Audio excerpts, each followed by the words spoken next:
Everybody in Austin calls you the baby whisperer. Oh, I didn't know that. If you were having any sort of issue with getting pregnant, everybody says, oh my gosh, Shippy is the woman to go to. I am a conventional doctor. I am an MD. I am an internist. But because of my own health problems, I had to search outside the box and figure out what's going on. What is the biggest mistake people make when they're trying to detox from mold? So I think about detoxing as a series of dams. Yes. And if you open the upstream dam too fast, you're going to flood. And so instead of actually helping the toxins to leave your body, they might just be recirculating.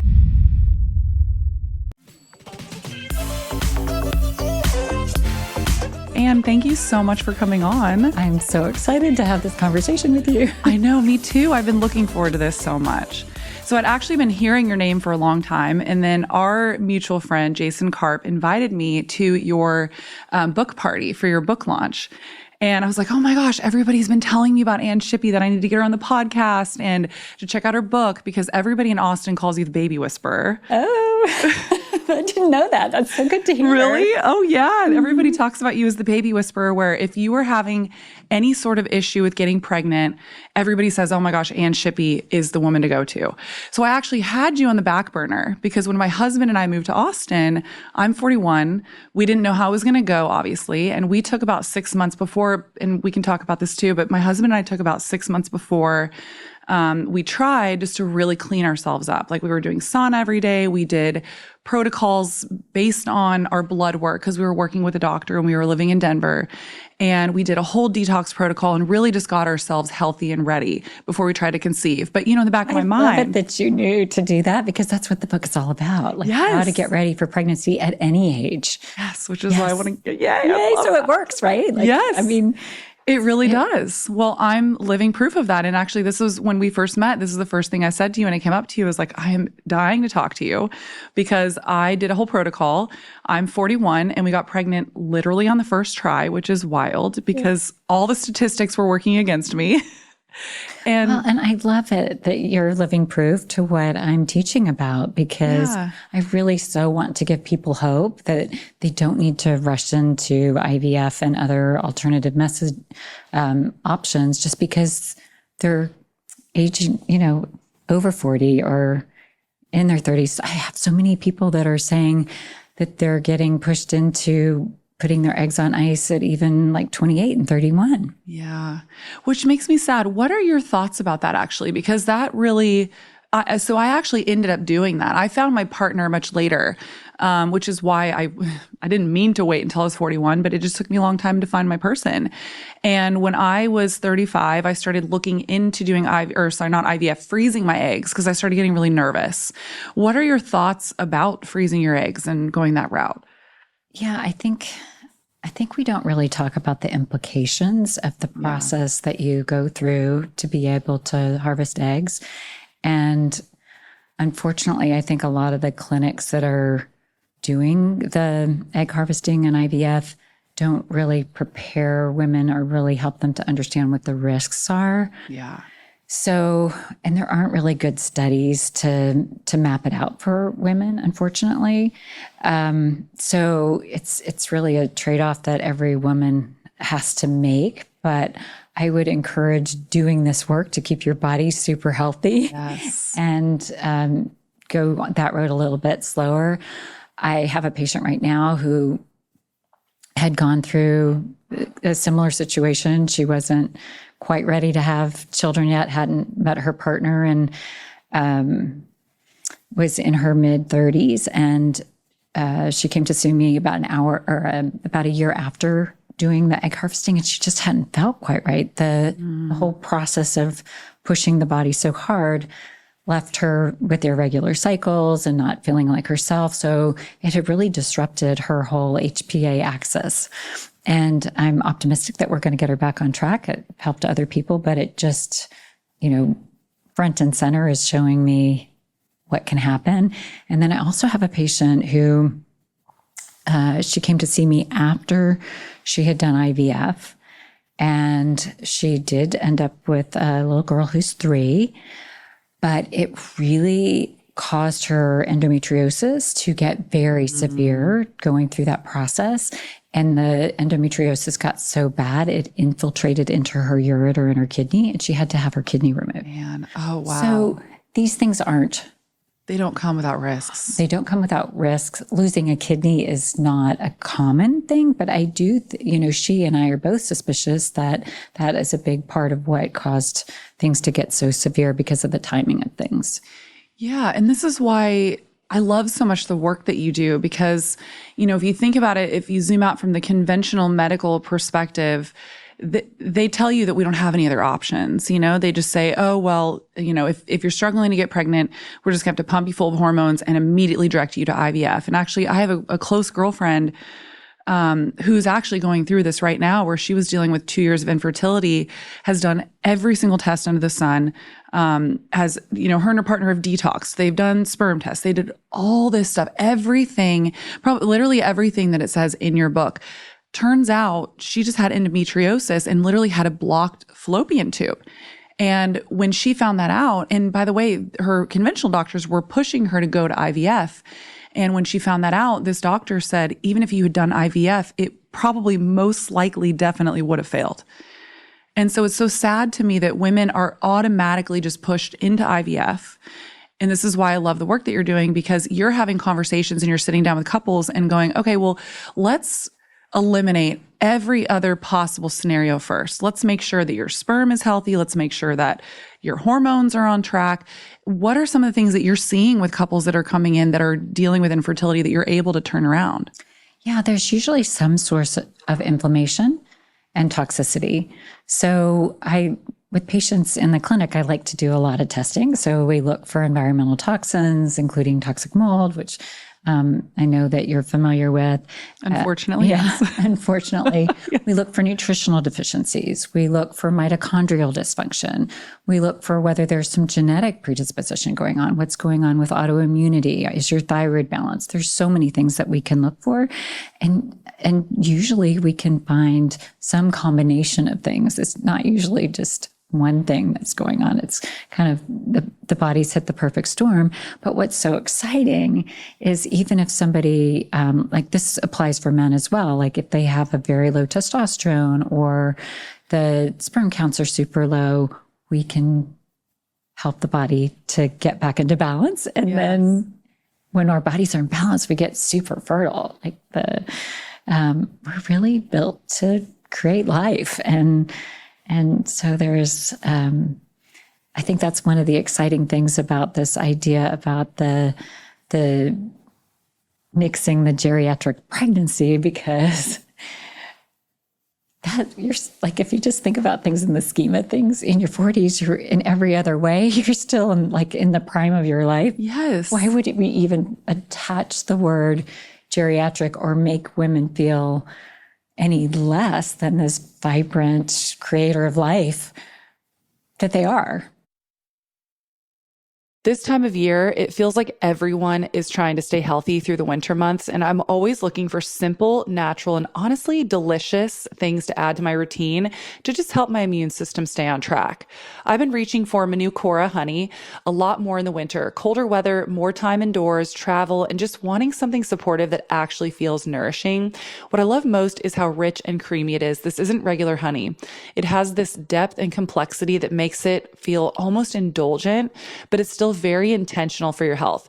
Manucora is ethically produced by master beekeepers in the remote forests of New Zealand, where bees collect nectar from the Manuka tea tree. That's what gives this honey 3 times more antioxidants and prebiotics than regular honey, which support your gut, and that's where most of your immune system lives. It also naturally contains MgO, a rare antibacterial compound that really sets Manuka honey apart. All you need is 1 heaped teaspoon in the morning. I love taking it straight off the spoon and letting it melt and coat my throat, but you can also add it to tea, yogurt, or smoothies, and even use it to replace other sweeteners throughout the day. I also love adding it to my morning coffee.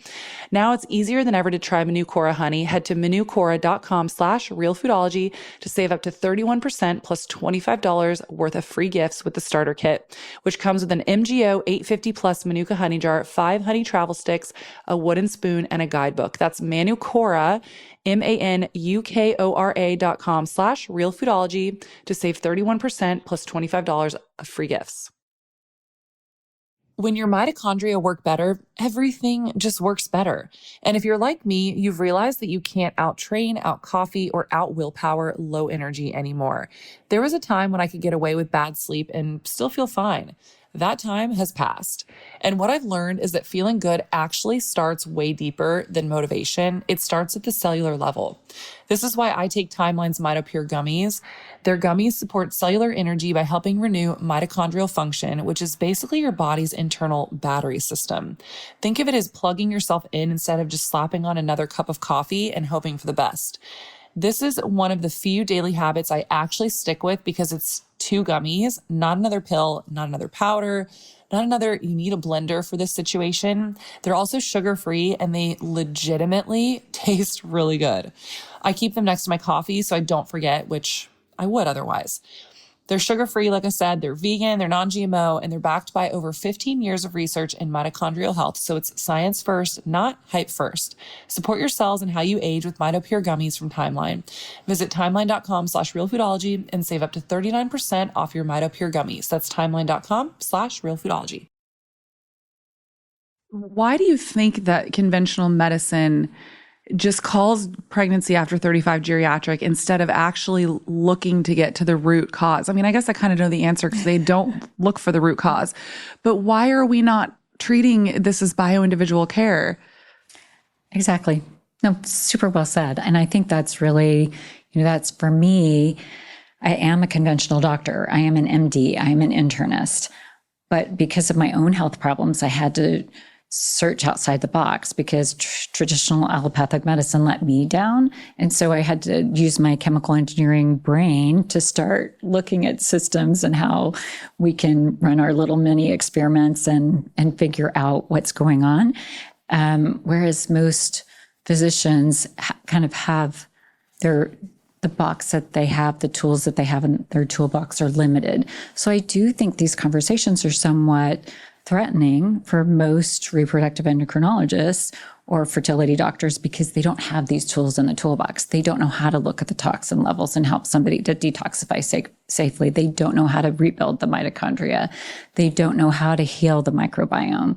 They're not the tools that they have in the toolbox. So we have to really bring the best of both worlds. Like sometimes IVF is necessary. Yeah. Oh, absolutely. Thank God it exists, right? Right. Yeah. But even if you do need IVF, doing this work, the 3, 6, 12, 36 months before you go through that process, you will have a higher likelihood of having success and then having a healthier baby. This whole field of epigenetics, how the egg and the sperm, how those genes are being influenced up and down, is like this whole exploding field of discovery that we can dramatically change the health of the future baby. And that's why what you've done is so exciting. Like you've put in the work to really help give your child the best chance of not having these things that we're seeing be part of this children's health crisis that we have. Yeah. By having done the detox, built your mitochondria, have a healthy microbiome, all of these things, and building up the nutrient stores in your body so that you can be a good baby factory, right? Your baby's less likely to have all the things that we're seeing with these children today, the increase in the autism, the mental health, the autoimmunity, the cancer, by having the egg and the sperm be super healthy, those epigenetic markers that dial the genes up and down can have a traumatic impact. So good job. Thank you. Well, I'm very grateful to my mom because my mom is the one that put me on this track. She's the one that she was making everything from scratch when I was a kid, living at home, and started learning about, I joke about this. I just think it's so funny. She came to visit me one time when I was in college, and this had to have been, it would have been like 2004. This is how early my mom was to all of this. She made me throw away all my Teflon nonstick pans. Right? Go mom. I'm like a 17-year-old unaware. And she comes in and she's like, literally that day, took me to Target and bought me stainless steel pans and was like, do not use those nonstick Teflon pans. I love it that your mom did that. I know. So amazing. And I'm so grateful because everything that we're learning now. And I want to dive a little bit more into this notion of geriatric pregnancy, because in my mind as a woman, this gives me a lot of hope, actually, this whole conversation that we're having, because, you know, a lot of women are waiting to have kids, or they're taking longer. A lot of my girlfriends are, they just haven't been able to find their partner yet. And they're deferring, you know, having children a lot later. And then everybody's feeling like they have to freeze their eggs and they're pushed into this corner, or they're hearing really scary statistics, as I was too, that, you know, the older you get, the harder it is to get pregnant. And I just kept holding in my mind, okay, I'm just going to stay and be as healthy as I can. So until I find my partner, hopefully it will preserve and keep my fertility intact. And it did. And I think we need to be telling women more about this. So tell us a little bit about what you wrote in the book and what you're actually seeing in your practice, how this is true. This is what my patients have taught me. Like, I've learned so much by what their experiences are. So, you know, having had patients who had even failed IVF, right? They did not, multiple rounds of IVF. One patient in particular could not get another IVF doctor to do another round because they were like, well, the results have been so terrible. She was mid-30s. And so she came to see me, and we found a bunch of things. We found that she had some hidden autoimmune thyroid, and she had some microbiome issues and some nutrient deficiencies. We did some work for about 6 months, and then she got pregnant naturally. Amazing. And they were still kind of in that mode of thinking that they weren't going to get pregnant easily. And so she got pregnant again while she was still nursing. Oops. Oops. And that was with twins. Oh, wow. And then after the twins, they still had kind of been in that mode of like not being that careful because they had so anyway, they ended up with 4 very quick, very close together after being told to adopt. So situations like that where mid-30s, even mid-40s, having had problems before, a lot of times, you know, people will come to see me because they have autoimmune issues or other things going on. And then after we've done the work to help reverse the autoimmune diseases or other things, they don't believe me that they need to be more careful about getting pregnant, and they end up with so funny. More children than they were expected. So, so even with people that have had issues with infertility, we can, and have had autoimmunity and have had issues, when the body gets into balance, it really wants to create life. Yeah. Well, the healthier you are, though, the better your fertility is, just because that's our natural state. The body wants to be healthy. And when the body is healthy and everything is functioning correctly, fertility is going to function as it's supposed to. So I like to think about infertility as it's just letting you know the check engine light is on. Yes. Like, it doesn't mean that you don't have a good car or that it can't be repaired. It's just saying, hey, look underneath the hood and see what's going on, and let's get things rolling again before you get pregnant. So I feel like a lot of times what IVF is doing is just pushing the body when it's already saying, hey, wait, there's something going on that we need to address. So what are some of the biggest things that you find that are really helping couples? So let's say, for me, for example, let's say, this was a year ago, and I'm knowing that I'm going to want to start trying within the next, year, maybe 6 months. What would be your advice to somebody before they've even tried and know if they have any sort of problem? What are things they could prep their body, their and their partners? Yeah. I think one of the biggest things that we're facing today is our unintended exposure to environmental toxins. Yeah. Like, it's even being fairly careful with what we're eating and our air quality, water quality, all of these things. Most of us can't quite keep up with that. So those toxins build up in our body a little bit. So I really like, for both men and women, this is so important for men too, to do a period of very gentle, safe detox. So there are certain supplements like liposomal glutathione and some binders helping with methylation, just can really help to get that load down in the body, and then to do some rebuilding with things like phosphatidylcholine, which are great for both men and women for fertility, brain health, all kinds of things, and then feed our mitochondria. So the supplements that can help our mitochondria, the little organelles inside the cells that work so hard to give us energy. So special forms of CoQ10 like MitoQ, CoQ10, carnitine. There's a whole list of things, and then to clean up the environment, to get the healthiest, cleanest food that we can, to drink the cleanest water that we can, to run things like air filters at least at night when we're sleeping, so that we can lessen the load.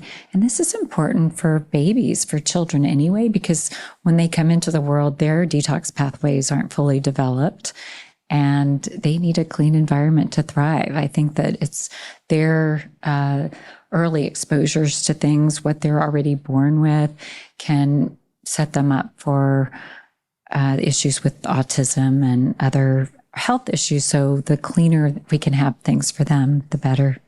Yeah, I love this. And would you recommend everybody gets tested for MTHFR?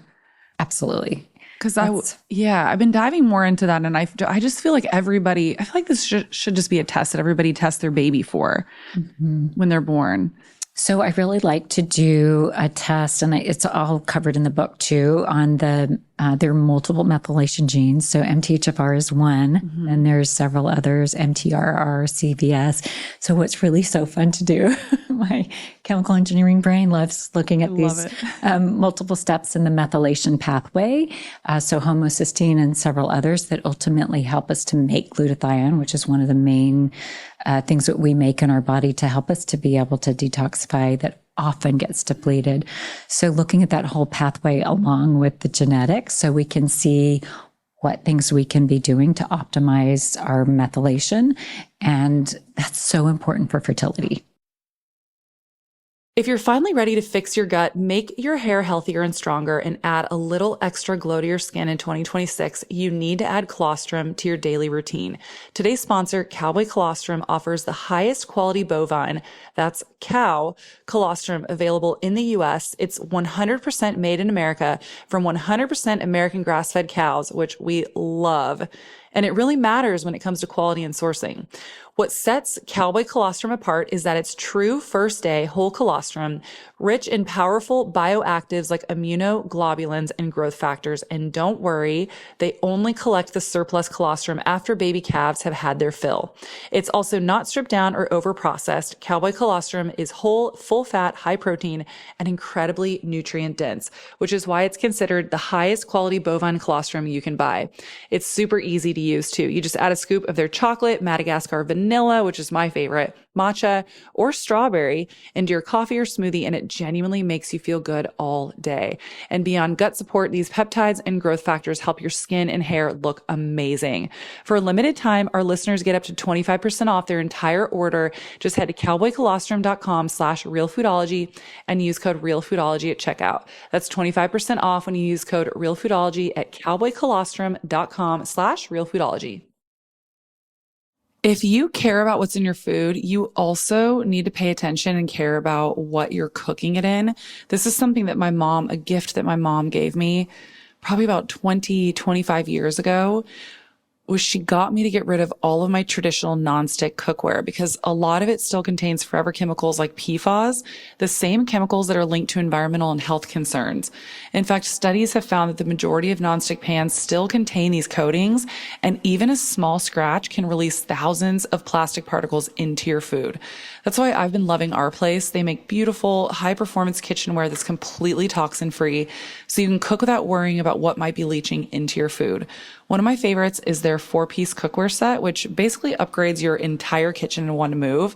It includes their iconic Always Pan and Perfect Pot, which I use almost nightly, in both mini and full sizes, and together they replace a whole stack of bulky cookware. You can saute, sear, steam, boil, fry, bake, basically everything, and the nonstick performance is incredible, but without the toxic coatings. And if you love air fryers, their Wonder Oven is amazing. It's a stainless steel and glass air fryer and oven all in one, and it makes cooking at home so easy, and it's gorgeous on your countertop.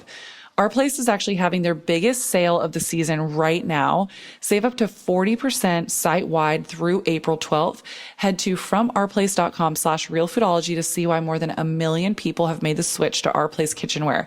And with their 100-day risk-free trial and free returns, you can shop with total confidence. Shop Our Place's best sale of the season right now. I agree. Well, the more I dive into MTHFR, the more I just understand how I wish I'd known when I was younger that I had MTHFR SNP, because I have it, and the way that it affects our detoxification pathways. I can imagine that I know that it has an effect on fertility and our overall health. Mm-hmm. And I think at some point we will test babies as maybe even before they're born or as they're coming in, with a whole bunch of different genes, like looking at the methylation genes and then other detox genes. So we know, how much support their body's going to need from a detox standpoint, and what things could be safe for them, even medication wise, in the future, as well as, inflammation genes and coagulation genes. There's all kinds of things that just knowing in advance can help us to make better decisions as parents. Yeah, absolutely. So you brought up epigenetics, which is one of my favorite topics to talk about. Oh, I love it so much. And I'm curious to know, what does epigenetics say about how are babies' genes affected by the health of mom and dad? And how can that also affect their fertility for the future? This is such an exciting, evolving field. And this is really why I wrote the book, because those 3 to 36 months before and between pregnancies can have such an important impact to the health of the baby. So it's easier to study in sperm than it is to study in eggs. So some of the men's studies are even Why is that? Well, just because it's easier to collect sperm than it is to collect an egg. That's fair. Duh. Yeah, that makes sense. Yeah, it's kind of invasive to get an egg. Yeah, that's fair. Sperm's pretty easy. Yep. So epigenetics for men, I think, is so empowering for them to know that they can actually have more of a role than what they're being told that they have. Just deliver some sperm here, please. Yeah. Right? But for them to know, hey, by making an effort for at least 3 months before trying to conceive, can dramatically affect the health of the baby is so exciting. So it turns out that even whether they're exercising, building muscle, dials certain genes up and down that can reduce the risk of the child to have obesity. Oh, it's fascinating. I know. Wow. I'm so glad that my husband lifts weights. I'm like, go, Dad, go. And then a whole lot of these environmental toxins, like the PFAS, the BPAs, the pesticides, the glyphosate, they also can influence the gene expression and then affect not only your baby, but then future generations as to their fertility, their chance of getting obesity, like their risk for all kinds of things can be impacted by basically the environment that the sperm is being produced in. We know that some of these toxins even get passed on with the ejaculate. So it's not that that these toxins are just going through, they're also building up in the body and they're getting into the different fluids in the body. So again, it's kind of exciting. It's a little overwhelming when you're first getting started. We also know that alcohol and other substances can impact the health of the baby. So it's really great if the dad's willing to not drink or do other substances in that preconception period. And then blood sugar control. So I love for people to use the continuous glucose monitors in this preconception time, both the men and the women, to get that blood sugar as dialed in and as stable as possible, because that can help the baby to have less risk for diabetes and obesity and other metabolic syndrome issues. Isn't that makes sense? It makes sense, and it's so exciting. There's even some data that shows it's good to deal with trauma. So that stress response in the body can also affect some of the epigenetics. So if you've had a big trauma, it's a good idea to find some kind of modality that you feel good about with clearing that, and EMDR or neurofeedback, meditation, those kinds of things can make a huge difference. Wow. It's so interesting. Everything that we're learning about just how much our health and our overall health can affect our babies. I mean, epigenetics, when I first discovered it, like many things in health, I feel like you can use it to either scare you or you can choose to either let it empower you or let it scare you. And everything I've learned about health is just like, I just keep getting more and more empowered because the more and more we learn, the more I realize that yes, there will always be things in life that you can't control. But it's what I love so much about epigenetics is that we learn that we actually really have so much control over the health of our bodies. Yeah. So, I know that there are people listening to your podcast that have had to go through IVF or, they've dealt with infertility. And a lot of times they feel a lot of shame or blame around it. And I definitely, I want to be really careful about the conversation and how people feel about it. Because this information isn't even available to most doctors. Even in the medical field, I think a very small percentage of doctors have actually read the research on epigenetics, and definitely not the IVF docs.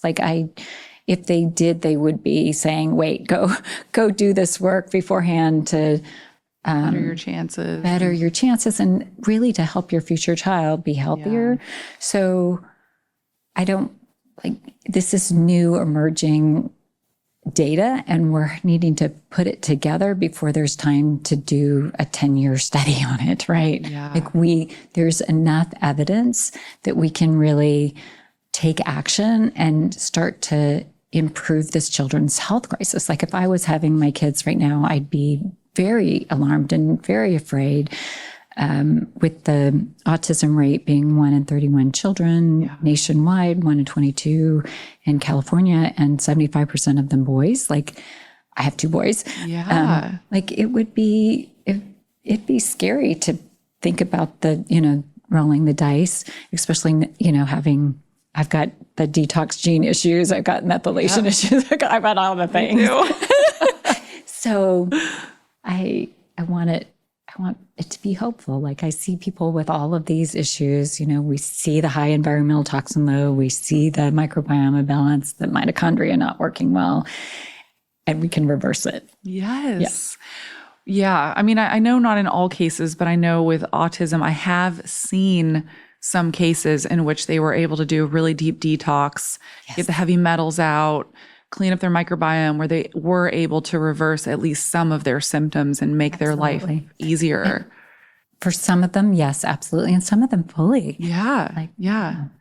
Well, and I've seen a lot of cool cases of that. What do you think is contributing to the high rates of autism? I have my thoughts, but I want to know what your thoughts are, because from my understanding, it seems to be multifaceted. It seems more like it's an assault on our bodies, not necessarily just one particular thing.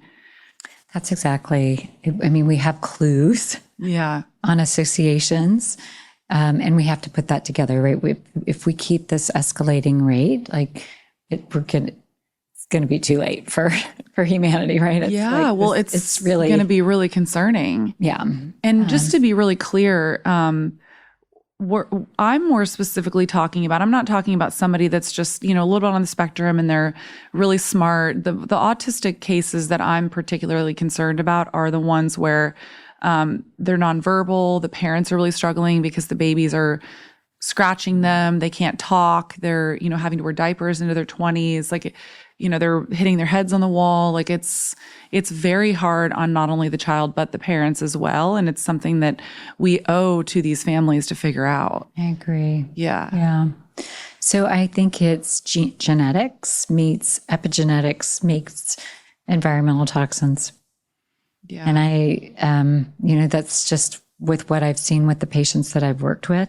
It's a small part of my practice. I don't have a huge amount, but with the kids that I've worked with, there's usually been an accumulation of toxins, probably some epigenetic factors from parents, methylation issues, detox issues, and increased inflammation genes. So part of it seems to be the the body's response to having these toxins built up in their bodies and then creating a lot of inflammation that then, and especially the gut brain connection and disruptions in the microbiome. So pretty much all of these kids have some combination of those things, which, and then sometimes some autoimmunity part of it. Now there's also some data around folate receptor antibodies, which has been an interesting, got a little 4-year-old nonverbal patient that, oh gosh, she's so precious, that we're starting to see some improvement with addressing all of these things. So we're very gentle with her and making little incremental steps, but I've gone from where she wasn't potty trained to now she can go grab somebody's hands. She's starting to interact with her siblings. And so it's still kind of early in the process, but it's so exciting to see this resilience that exists in humans, and especially in children, that when their bodies are really being given what they need and not being overwhelmed by the things in the environment, like their bodies respond so beautifully. Wow, that's really cool. Mm-hmm. Oh, what a gift that you get to work with clients like that and you can see real results that are really genuinely helping people. Yeah, I'm so lucky. I know. I get to do what I do. Very cool. And I mean, it's so much work to be my patient. There's testing involved. There's changing your diet. There's changing your lifestyle. There's taking supplements, sometimes doing IVs, sometimes doing things like hyperbarics, sometimes stem cells. It's a lot of work, but I'm so lucky to get to do this beautiful collaboration with my patients and get to see what resonates with them and help them put the puzzle pieces together to really trust their bodies again. And I'm so lucky that I've had these health run-ins with my own body so that you know what to do. And so that I can hold that faith and hope that when we put enough of the puzzle pieces together, their bodies will respond accordingly. I just had a follow-up with I call him a young man. He's 35. And this afternoon, actually, and he, I think he was kind of starting to lose faith in his body. He'd gone through a lot in the last 15 years and had to depend on some medications just to get him through. And we found some things that really have helped him to start to trust his body again. And they're just starting to try to conceive. So I'm really excited for him. His testosterone had been nothing, in his 20s. And so he had gone on testosterone, but now his own production's coming up and he's being able to get off of antidepressants. And that's amazing.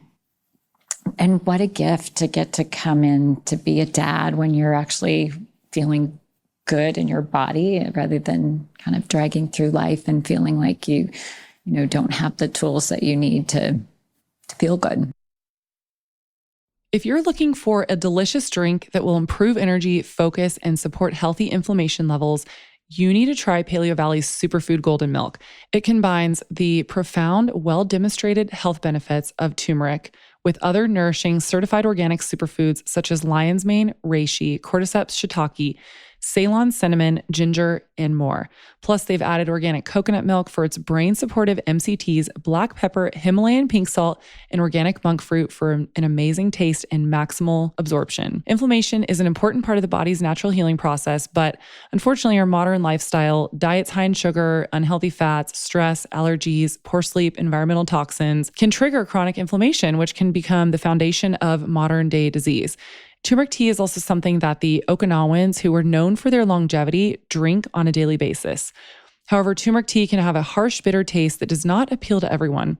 Furthermore, without black pepper, its range of beneficial compounds may not be fully used by the body, which is why they created a blend of slightly spicy and sweet ingredients that your body can recognize and use efficiently to support healthy levels of inflammation, brain and immune health, and overall wellness, all in one deliciously creamy drink. To try the superfood golden milk today, go to paleovalley.com/realfoodology and you will save 15% off when you use code realfoodology. Again, that's paleovalley.com/realfoodology. Well, that's a big piece to it. I think so many of us, and I know exactly what it feels like because I was like this in my 20s when I went to college. I think so many of us don't know that feeling sick, sluggish, depressed, name it, whatever it is that somebody's going through is not actually normal, and that you can feel better if you give your body the right resources and tools that it actually needs in order to function correctly. Even in your 80s. Exactly. Like you should still feel pretty good. Yes. Even in your 80s. And you shouldn't be on 10 plus medications in your 80s. Yeah. Our bodies were not meant to function that way. Yeah. You just have to give your body the right resources. So I want to talk a little bit about mold because I know this is something that you're very passionate about. And I wouldn't say necessarily I'm passionate about it, but it's resonating with me a lot. I'm passionate about it in the way that I want to spread awareness now that I've gone through this whole situation. It is, wow. How common is mold illness and why is it still dismissed in conventional medicine? So we have a problem with how we're building buildings now. We're basically taking mold food and we're building tight containers to save energy. And then we've lost the art of building, like buildings used to breathe and dehumidify on just the way that they were being built. But in the 70s, they started building things tight to conserve energy.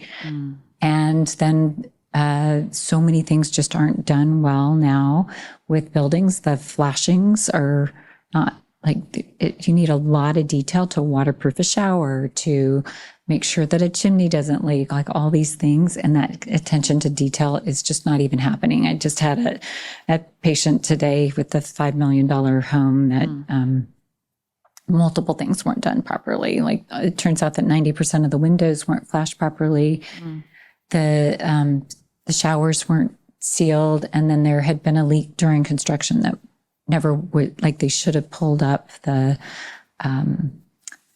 wood on the second story when something leaked and they just covered it up.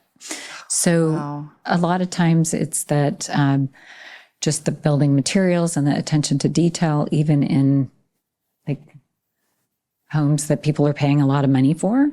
And then the humidity issues that we're having with the AC systems being oversized or not being designed properly. One of my kids had an issue with that during college. They had put an air conditioning system into a duplex that was like twice the size of what it needed to be. So the humidity was just constantly running high because the AC was hardly running. So there's so many things with building science that need to be reworked and probably look at some different materials too, because a lot of times there's mold spores already present in the drywall. And then we're not taught about mold in medical school other than it can cause infections in immunocompromised people. We're not taught that it's one of the most toxic producing substances on the planet. So some of these molds make the materials that they make in their metabolism are used for biological warfare. Wow. Or immunosuppressants for people that have had transplants. There's something called mycophenolic acid that will basically suppress the immune system. So we're just not taught it. So the only way that doctors actually learn about the toxic effects of mold is if they go and decide to learn about it on their own, or they're like me. I mean, I had to start learning about it because I had ALS-like symptoms about 16 years ago. It was just as mold was just kind of even coming onto the landscape in functional medicine. And now we know that it can be one of the triggers for autism. It can be a trigger for infertility. It can be a trigger for early cognitive decline. So it's one of the causes of Alzheimer's. It can even be a trigger for autoimmunity, inflammatory bowel disease, so many things. And there's so many different chemicals that mold makes that it can be that you're in one place and you have a mold situation and you have no symptoms, or one's, a collection of symptoms, you move to someplace else and you have a different set of symptoms, like I can attest to as well. Oh my gosh. Yeah. I mean, I'm not going to get into my whole story because I actually can't talk about a lot of it right now because we're probably going to end up in a lawsuit with our landlords. But we found toxic black mold in our place in January. And actually, this is something you and I were talking about right before we started recording. How amazing. Looking back, I'm like, oh my gosh, I cannot even believe that we were able to get pregnant because we got pregnant. Actually, you know what? It's interesting. We think we got pregnant right, like literally the week before we moved to Austin into that place. So we weren't actually living in it then, but it is pretty wild that I was able to actually keep this pregnancy knowing that we were being exposed to this toxic black mold. But we probably just got exposed. It was probably just early on enough that I was able to get through it. And then I started having symptoms. Well, and it's probably because you do so many things to help your body detoxify and help your immune system that you don't even realize. So you're, super clean diet, you're minimizing the other toxins that you're getting exposed to. I don't know what your supplement stack is, but there are probably lots of things that really support your mitochondria and support your body to work well. And that kind of gets back to none of us do things perfectly. Like I know I'm exposing myself when I color my hair, right? So there are things where we can't control, but we need to control the things that we can. So great that you've moved and gotten out of the situation, and then supported your body so beautifully. But if you, I think that's the message to your, to the people listening is if you've had any leaks, if you have had high, running over 50% humidity in your environment and you have anything health going on, it's good to check and see if there's mold. And, often it's hidden, like you don't even know that the flashings on the window aren't working or there's a little leak behind the dishwasher or things like that. And then it's probably a good idea to test when you can. Yeah, I agree. What are some of the common, well, maybe not even common symptoms. What are some of the symptoms that you have seen that were connected to mold that people may not actually be making the connection in their head to it being mold? Yeah, it can just be an upregulated immune system. So when I started learning about histamine intolerance and mast cell activation, so that's like having headaches and running a little red and feeling a little brain fog, maybe a little bit of abdominal bloat are the most common things with the histamine issues. They're so nonspecific, right? Yeah. You just there's nothing specific to point to. That always, when I hear that combination of things, I always want to do the mycotoxin test to see what the level of toxin exposure is. I feel like at this point, I've heard so many wild stories of wild symptoms that I feel like at this point, if you're having any sort of symptom that has gone longer than maybe a month and that you can't pinpoint to, I would just test for mycotoxins because I heard one about a little baby's hair was falling out. Like it looked like she had alopecia and turns out she was just sleeping in a moldy room. I've heard literal, going crazy. Somebody I know said that they were living in a moldy home and all of her children were acting like they were going crazy, actually going crazy and having neurological symptoms, which we also know is a symptom of being exposed to mold. So that's probably PANDAS kind of symptoms. Yes. So the neuropsychiatric encephalopathy, and if your child is having any of those kinds of symptoms, you have to check for mold. Yeah. Oh man, I just hate how common it is now. And part of my warning sign when I first had my run-in with mold is my hair was just falling out in clumps. I had so much pain in my body that my kids were little at the time. I didn't just even getting a hug from them was painful. So I couldn't wear heels. I had to, my feet were so painful. So it can really show up differently for different people, but it is such a common problem these days that my preference is that everybody checks at least once a year so that they're not surprised and have to actually get super sick, that they can be proactive and preventive. Yeah. Wow. What is the biggest mistake people make when they're trying to detox from mold? Oh, that's such a good question. So I don't like to focus on the mistakes. I like to focus on the positive. Well, that makes sense. Or you can also say, what is the best way to? But I just was thinking, what can we do to avoid? So, because I heard it's hard to detox from it. I really think that most people do great with supporting their own detox pathways better. So things like liposomal glutathione, doing some good binders. I guess the biggest mistake is maybe to push it too fast. So I think about detoxing as a series of dams. Yes. And if you open the upstream dam too fast, you're going to flood. And so instead of actually helping the toxins to leave your body, they might just be recirculating. And so just doing it gently, I think more isn't necessarily better on the detox. So taking the supplements that support each part of the dam, including taking a look at methylation pathways, is super helpful. And then I love things like we have a clay and detox pack that we carry in the office. Medi Detox. I love infrared saunas. Hyperbarics can be awesome. And then we do some IVs, phosphatidylcholine and NAD, that just are like sending the cells through a car wash. So if somebody's having, pretty significant symptoms, it can help them get their head above water and open those spigots more gently to get the toxins out. Oh, wow. What is, if you're allowed to tell any of these stories, what is maybe one or two of your favorite stories that you had of people coming in and really struggling with their health, whether it's infertility or maybe mold toxin or something that was unexplained that you were able to help them with? One of my older patients is popping to mind. I love that. Probably the audience is probably meant to hear it then. I mentioned, we have this fear around aging, right? And there's this, especially for women, I think there a lot of times the message that they get from their physician is, oh, that's probably just because you're getting older. I hate when doctors say that. It makes me so mad. Unacceptable. Yes. So one of my patients is in her mid 80s, and it was actually her grandson who came to see me first. And he actually had these crazy parasites that we figured out. He ate a lot of sushi and had done a lot of traveling.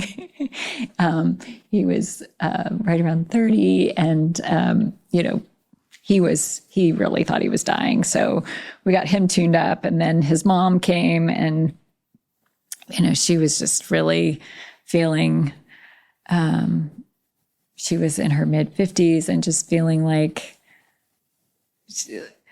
she was just hitting a wall with the whole aging thing, just brain fog, not having much energy. And they actually did have some mold in their house, got her on track. And then the grandson was like, I want my grandmother to come. So that was like, oh my gosh, it was. And so she was feeling like she had some pretty significant cognitive decline, wasn't winning at bridge anymore. She had a lot of pain in her body, wasn't able to get down on the floor and pick things up, and just really down. And we found that she had an undiagnosed gluten sensitivity even at 85, right? And some things with her microbiome, some nutrient deficiencies. And the last time that she was in, I guess it's been about nine months ago now, so it's something in there. She is winning at bridge again. She's got her brain back.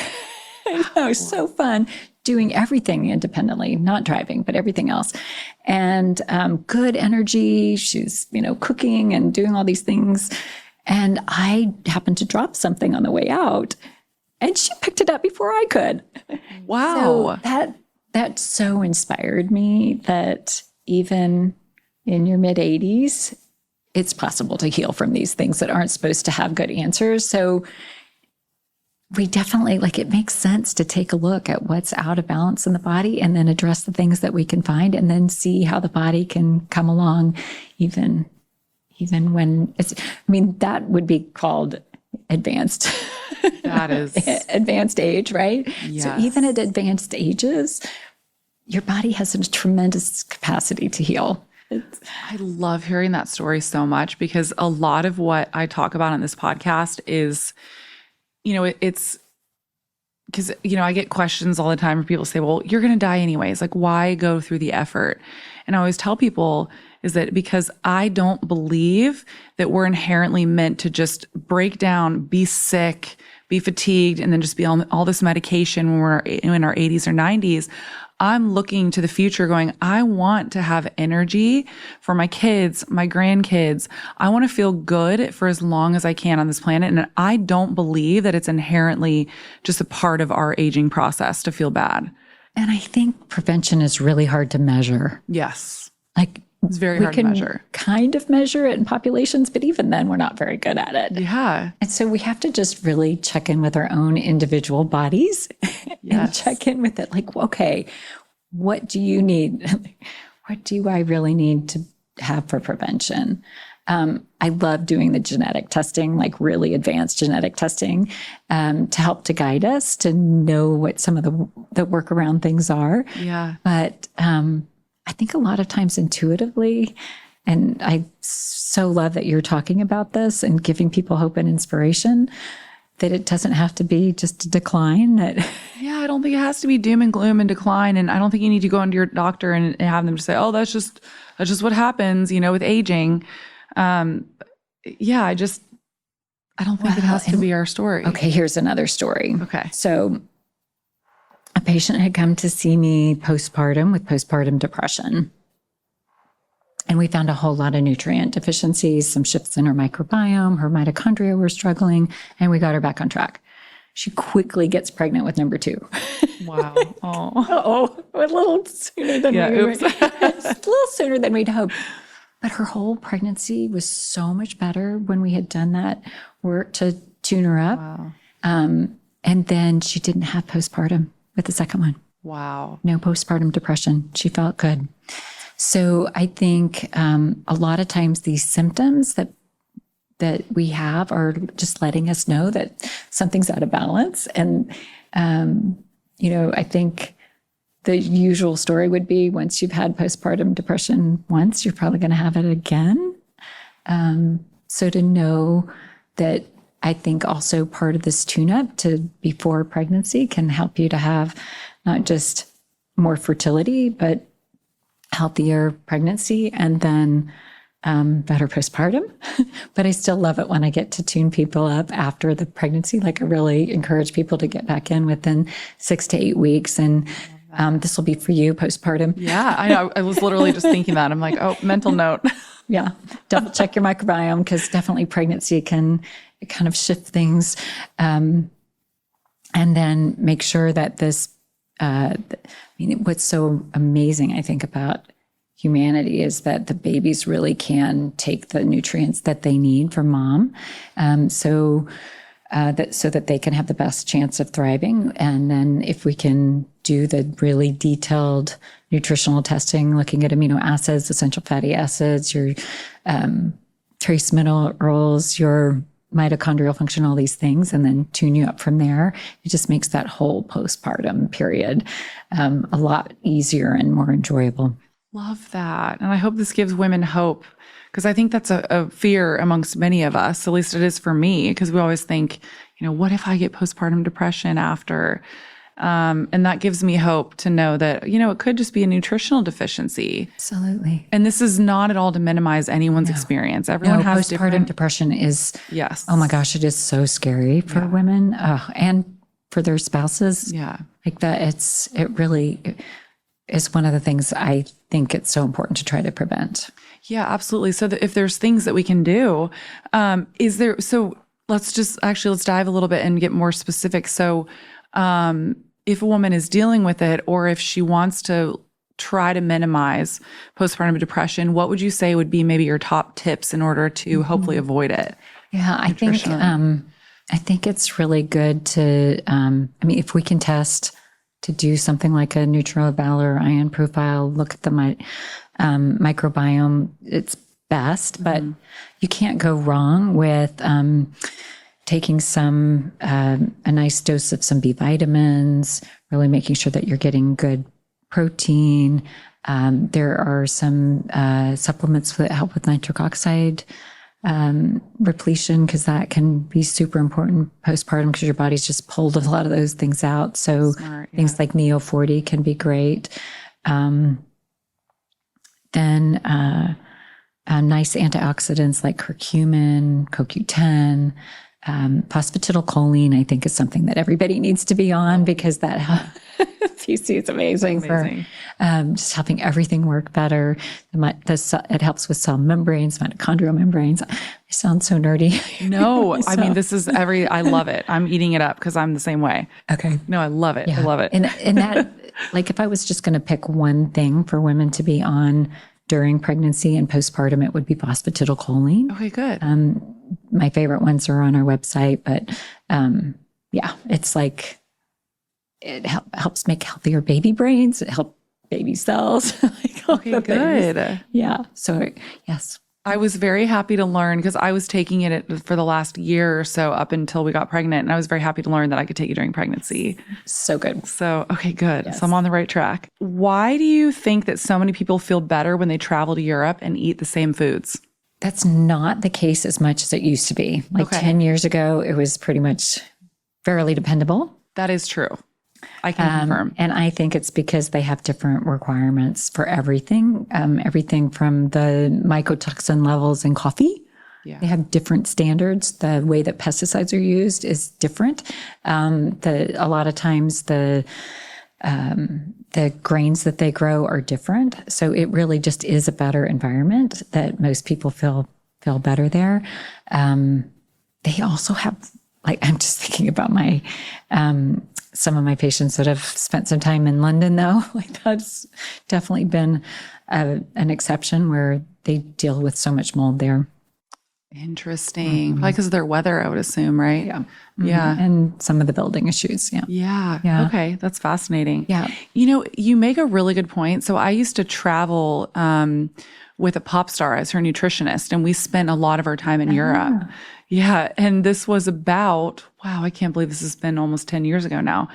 Was almost about 10 years ago now. And back then I was making posts about this back then and saying, wow, I feel so much better when I go to Europe. And more recently, when I've traveled there, it hasn't been the same as it was back then. I mean, back then I could fully just eat pizza, and I'm gluten-free, which now, like, it just is different now. It's a global contamination issue. This fertility crisis that we're seeing is global. Yeah. Drop in sperm count by 50% in 50 years is global. The 1 in 6 couples is global. So you look around at what's going on in the world, and it's this buildup of environmental toxins, both the plastics and the use of glyphosate and other pesticides. When I was in Tanzania, was it 2 years ago? We were driving between the Hadzabe tribe and the Maasai tribe, about a 3-hour drive. And there was field after field after field of Monsanto corn, like so many plastics around the roadways because they don't have a garbage collection system there that's efficient, effective. And so meeting with one of the Maasai tribe doctors over the last 10 years, they've really seen an increase in their health issues with some of the maternal health, the placental issues, and children with autism, and so many things, so many health issues that we're seeing here are also happening there. And the only correlation that I could make was what I could see.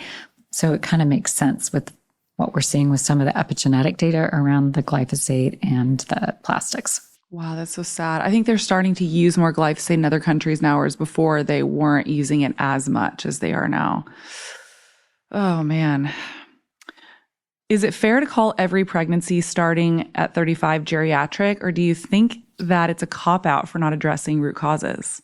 It's very upsetting that any woman is called a geriatric pregnancy. And we just have to stop this. Like, I think we need to refuse that label, that diagnosis, because women in their 30s and 40s can be very fertile, have very healthy babies, and by preparing for pregnancy can totally avoid that label.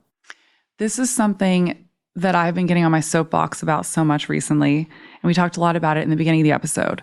But I really believe that we need to be practicing bio-individualized care and treating each individual case as an individual instead of putting a blanket statement on every single woman, just calling them geriatric after 35. It's insane. It really undermines their sense of well-being and their confidence in their bodies. So we should be doing just the opposite. We should be helping them to be confident in their bodies and to know that they're going to be very healthy and be able to have a healthy baby. And to let them know that they're not broken. No. Yeah. Not. I had my kids at 34 and 38. Love that. And I had gone through infertility prior to getting pregnant with both of them. And right before the second one, I had done a bunch of labs and took them to an IVF, an infertility doctor, and they looked at them and they were like, "Oh, you just better go. You're 30, you're 37, almost 38. You better just do IVF." And in the time that I was waiting for my period to start, got pregnant, even in residency, where I was like, it was not the ideal time to get pregnant because I'm, every third or fourth night, all night. But it just showed me how inaccurate those labs can be as to how healthy your eggs can be. Yeah.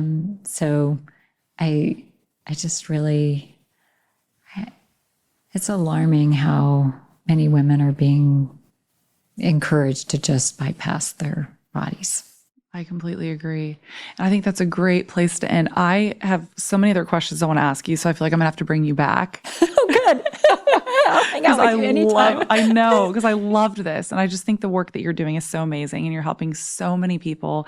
And I think you're giving women so much hope, or couples in general, so much hope. So I just want to honor you and say thank you so much for all the work that you're doing and for writing your book. Please let everybody know about your book so that they can check it out. Yes, the book is called The Preconception Revolution. And it's really everything I wish I had known before I got pregnant with my children, and that I really see makes a huge difference with fertility and creating an environment to have healthy babies. So I really hope that people will pass it along to help them preserve their fertility and have healthy families. And then we also have an online program that we're starting to do because not everybody can come see me. So we're trying to help people have access to the labs and know the right supplements to take and help along with the journey. So that is on my website, and Shippy MD and Every Baby Well, because that really is my desire that we start to turn this children's health crisis around by starting to have these conversations so that men and women know what to do before they're trying to conceive and to get the green light to conceive. Yes, I love it. Well, I love the work that you're doing so much. I think it's so important. So, thank you so much for coming on. This was such a great conversation. Thanks for having me. Yes. So fun to be with you. I know you too. Thank you.